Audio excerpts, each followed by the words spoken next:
intervenir sur le recours qu'on a déposé au niveau du Conseil constitutionnel. Et en dernier lieu, nous donnerons la parole au vice-président du groupe TACO, Djimo Soare, qui va à son tour intervenir avant de prendre 4 questions qui va apporter, et nos collègues vont apporter des réponses par rapport à cela. Donc, je vais donner la parole à notre collègue Thierno Alassane Sall, qui va lire la déclaration liminaire. Merci.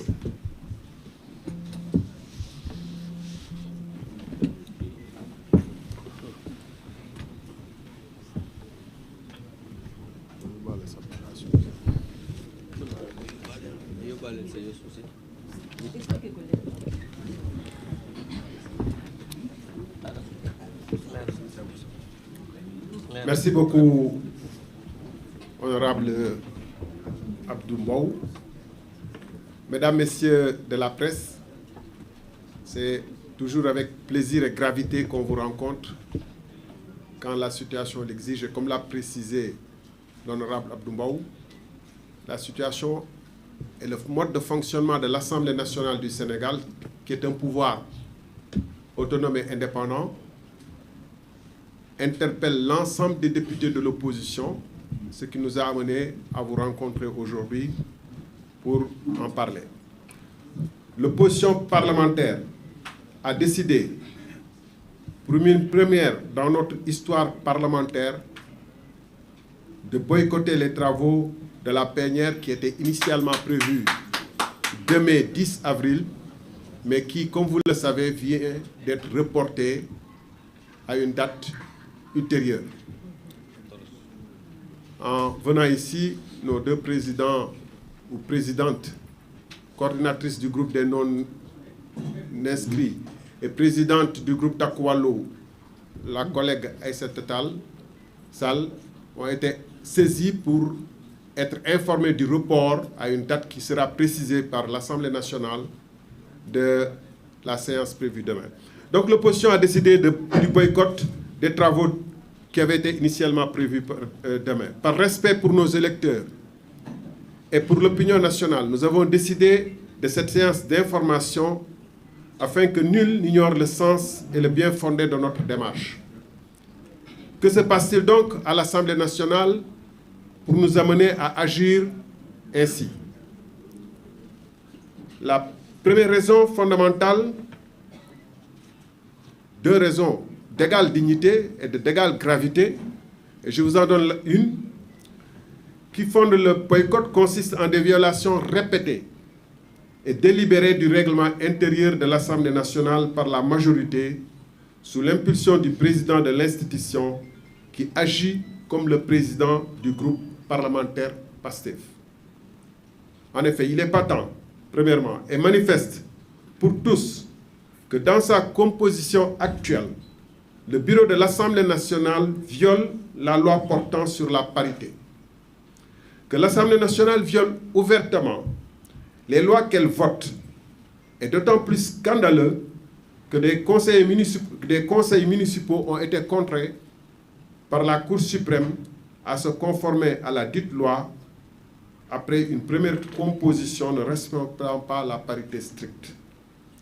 Au pays de Senghor, de Birago Diop, de Boubacar Boris Diop et autres illustres écrivains, le groupe de 130 députés de PASTEF ne craint pas le ridicule de prétexter que le terme « outre », qui signifie « en plus », sert non pas à inclure ou à additionner, mais à exclure, à soustraire. Le matin, le coup de force ne peut être aussi clairement assumé. Par ailleurs, le président de l'Assemblée nationale viole au quotidien les droits de l'opposition en refusant quasi systématiquement la parole quand des députés font appel au règlement intérieur, ne serait-ce pour expliciter le bien fondé de leur démarche.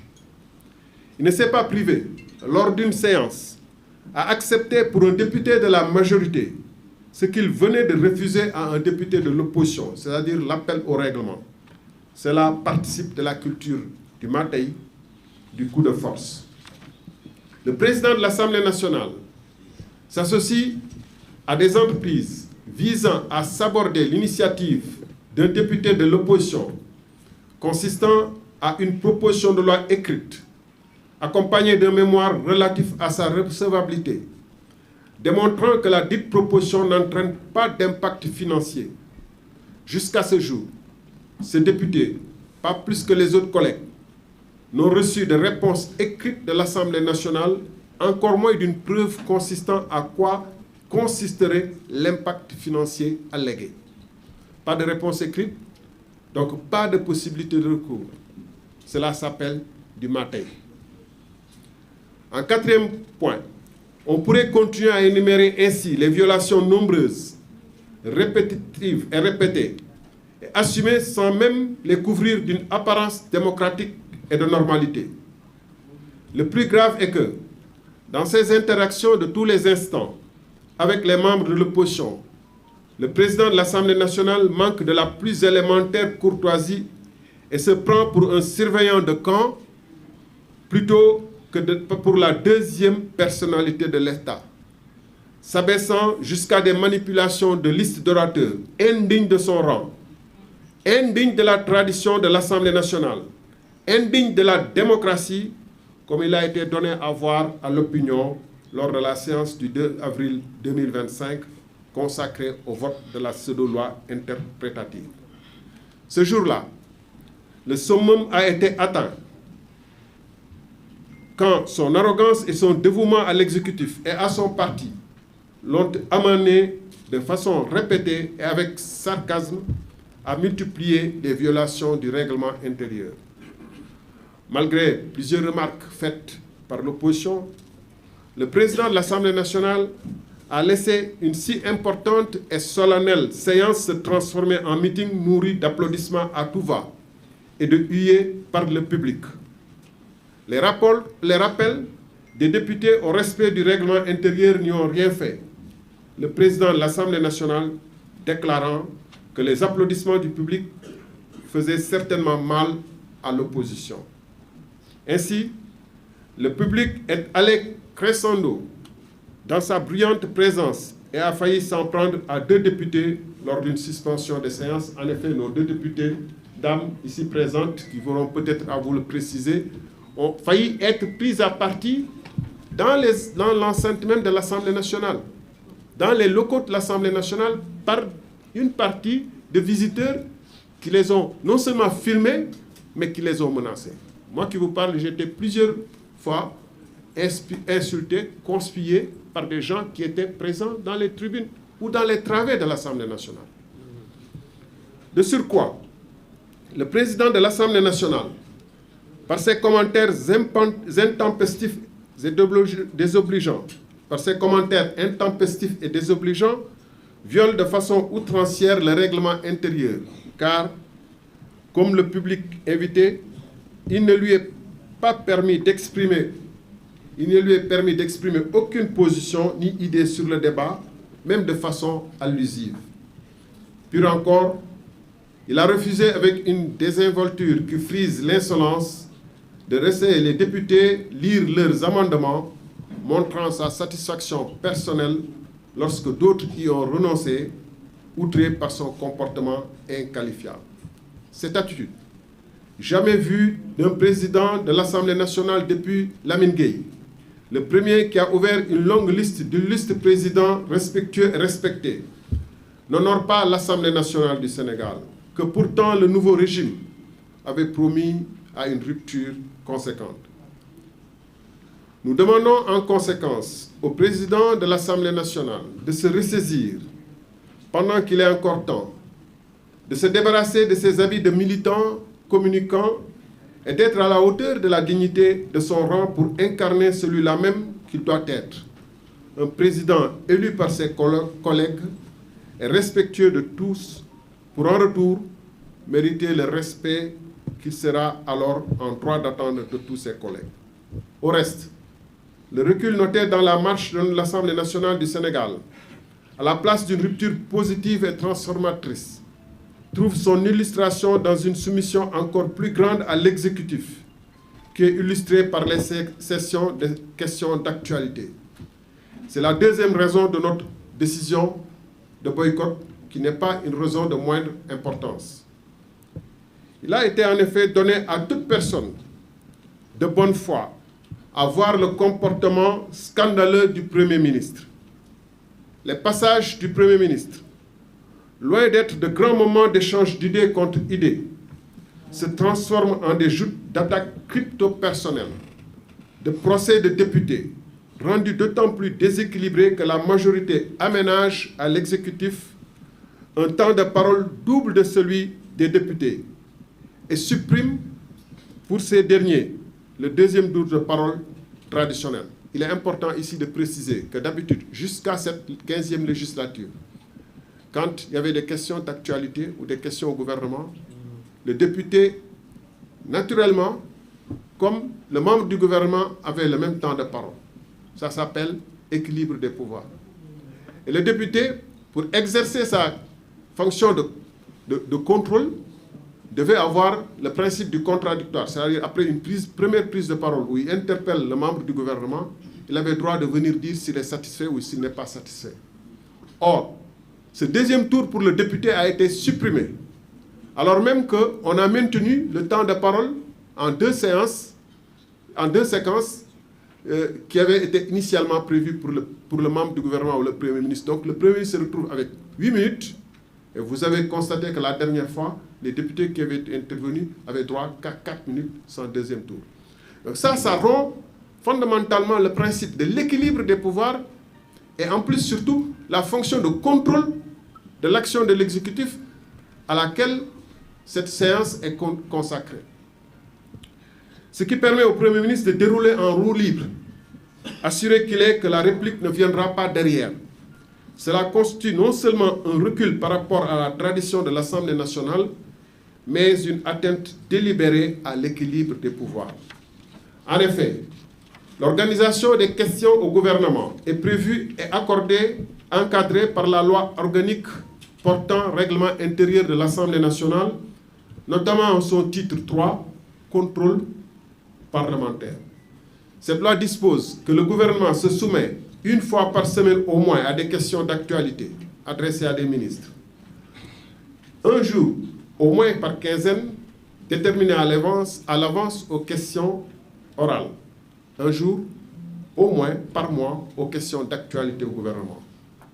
Comme on peut le constater, il n'y a là aucune innovation ou concession du nouveau régime. Il s'agit là, au contraire, de l'exercice le plus naturel et le plus courant dans une démocratie normale où le Parlement exerce son devoir de contrôle de l'action gouvernementale.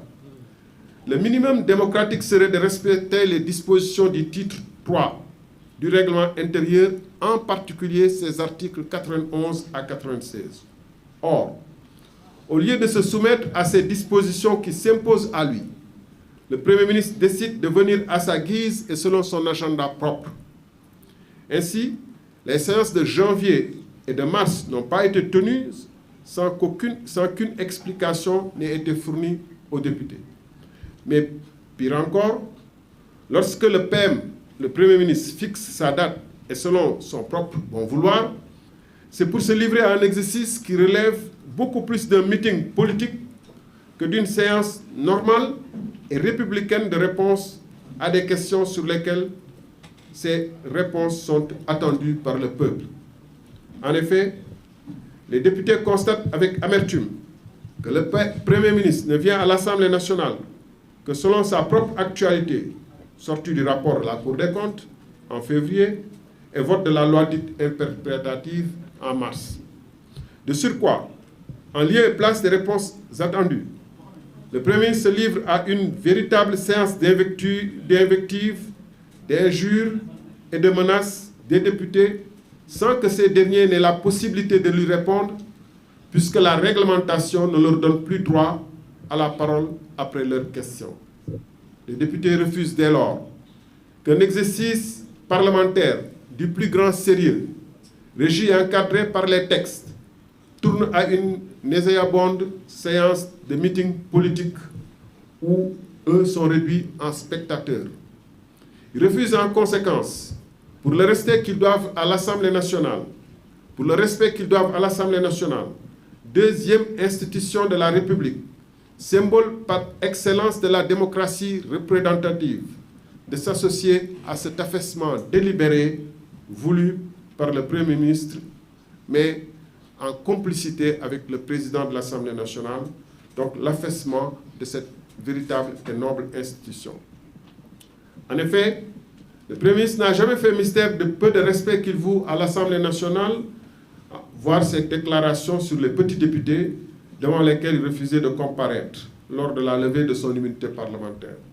Nous, députés, sommes absolument disponibles à poursuivre l'exercice à la double condition que le Premier ministre respecte les règles du jeu et prenne l'ensemble des députés, y compris de son propre camp, pour ce qu'ils sont, c'est-à-dire des élus et représentants du peuple sénégalais qui ont été choisis comme des représentants de ce peuple.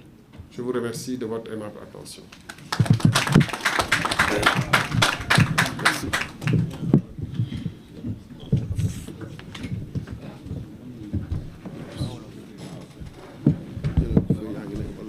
Non, grawul am naa ko fii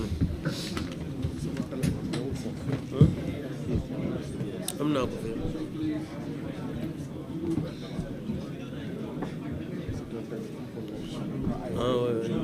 Voilà, merci beaucoup.